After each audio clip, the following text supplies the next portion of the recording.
ಡಿ.ಕೆ. ಶಿವಕುಮಾರ್ ಎಂಬ ಹೆಸರಿನಾದ ನಾನು ಕಾನೂನು ಮೂಲಕ ಸ್ಥಾಪಿತವಾದ ಭಾರತದ ಸಂವಿಧಾನ ವಿಷಯದಲ್ಲಿ ನಿಜವಾದ ಶ್ರದ್ಧೆ ಮತ್ತು ನಿಷ್ಠೆಯನ್ನು ಹೊಂದಿರುತ್ತೇನೆಂದು ನಾನು ಭಾರತದ ಸಾರ್ವಭೌಮತ್ವವನ್ನು ಮತ್ತು ಅಖಂಡತೆಯನ್ನು ಎತ್ತಿ ಹಿಡಿಯುತ್ತೇನೆಂದು ಮತ್ತು ಕರ್ನಾಟಕ ರಾಜ್ಯದ ಮುಖ್ಯಮಂತ್ರಿಯಾಗಿ ನನ್ನ ಕರ್ತವ್ಯವನ್ನು ಶ್ರದ್ಧಾಪೂರ್ವಕವಾಗಿ ಮತ್ತು ಅಂತಃಕರಣಪೂರ್ವಕವಾಗಿ ನಿರ್ವಹಿಸುತ್ತೇನೆಂದು ಭಯ ಅಥವಾ ಪಕ್ಷಾತೀತವಲ್ಲದೆ ರಾಗ ದ್ವೇಷವಿಲ್ಲದೆ ಎಲ್ಲ ಬಗೆಯ ಜನರಿಗೆ ಸಂವಿಧಾನಕ್ಕೆ ಮತ್ತು ಕಾನೂನಿಗೆ ಅನುಸಾರವಾಗಿ ನ್ಯಾಯಯುತವಾಗಿ ಮಾಡುತ್ತೇನೆಂದು ನನ್ನ ಅಜ್ಜ ಗಂಗಾಧರಜ್ಜನ ಹೆಸರಿನಲ್ಲಿ ಪ್ರಮಾಣ ಮಾಡುತ್ತೇನೆ.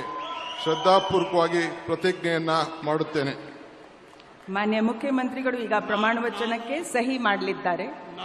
ನಾನು ಡಿ.ಕೆ. ಶಿವಕುಮಾರ್ ಎಂಬ ಹೆಸರಾದ ನಾನು ಕರ್ನಾಟಕ ರಾಜ್ಯದ ಮುಖ್ಯಮಂತ್ರಿಯಾಗಿ ನನ್ನ ಪರ್ಯಾಲೋಚನೆಗೆ ತರಲಾಗುವ ಅಥವಾ ನನಗೆ ತಿಳಿಯದೇ ಬರುವ ಯಾವುದೇ ವಿಷಯವನ್ನು ರಾಜ್ಯದ ಮುಖ್ಯಮಂತ್ರಿಯಾಗಿ ನನ್ನ ಕರ್ತವ್ಯವನ್ನು ಮುಕ್ತ ನಿರ್ವಹಣೆ ಅಗತ್ಯವಾಗುವುದೆಂದು ಸಂದರ್ಭದಲ್ಲಿ ಅಲ್ಲದೆ ಅನಾತ್ಯ ಯಾರೇ ವ್ಯಕ್ತಿಗೆ ಅಥವಾ ವ್ಯಕ್ತಿಗಳಿಗೆ ಪ್ರತ್ಯೇಕವಾಗಿ ಅಥವಾ ಪರೋಕ್ಷವಾಗಿ ತಿಳಿಸುವುದಿಲ್ಲ ಅಥವಾ ಬಹಿರಂಗಪಡಿಸುವುದಿಲ್ಲ ಎಂದು ನನ್ನ ಅಜ್ಜನ ವೀರ ಗಂಗಾಧರ ಅಜ್ಜರ ಹೆಸರಿನಲ್ಲಿ ಪ್ರಮಾಣ ಮಾಡುತ್ತೇನೆ. ಶ್ರದ್ಧಾಪೂರ್ವಕವಾಗಿ ಪ್ರತಿಜ್ಞೆಯನ್ನ ಮಾಡುತ್ತೇನೆ.